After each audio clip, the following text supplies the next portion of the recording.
20 मार्चपूर्वी अध्यक्ष सभापती निवड ग्रामविकास विभागाचे अधिकृत पत्र जारी. सोलापुरात सत्ता समीकरणांची लगबग. सोलापूर जिल्ह्यातील राजकीय वातावरण पुन्हा एकदा तापण्याची चिन्ह दिसत आहेत. जिल्हा परिषद अध्यक्ष, उपाध्यक्ष तसेच पंचायत समिती सभापती पदांच्या निवडी संदर्भात राज्याच्या ग्रामविकास मंत्रालयाकडून अधिकृत पत्र जारी करण्यात आलं आहे.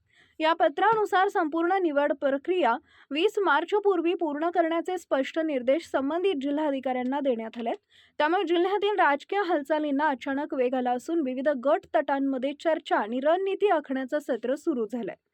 सोलापूर जिल्हा परिषद आणि तालुका स्तरावरील पंचायत समित्यांमध्ये अध्यक्ष व सभापती पदांसाठी इच्छुकांची चढाओढ वाढली आहे.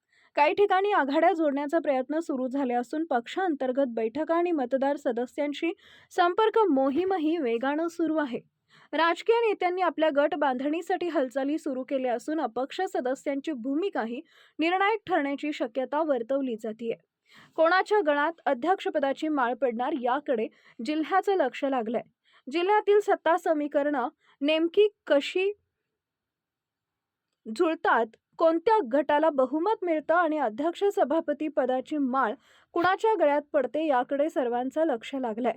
काही ठिकाणी आरक्षणाच्या गणितामुळे नवीन चेहऱ्यांना संधी मिळण्याची शक्यता आहे, तर काही ठिकाणी अनुभवी नेत्यांची पुन्हा निवड होण्याची चर्चा आहे.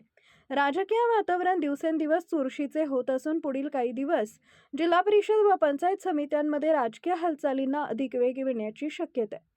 जिल्ह्यातील ग्रामीण राजकारणावर या निवडींचा मोठा प्रभाव पडणार असल्यानं सर्वच राजकीय पक्षांनी आपापल्या रणनीती आखण्यास सुरुवात केली आहे.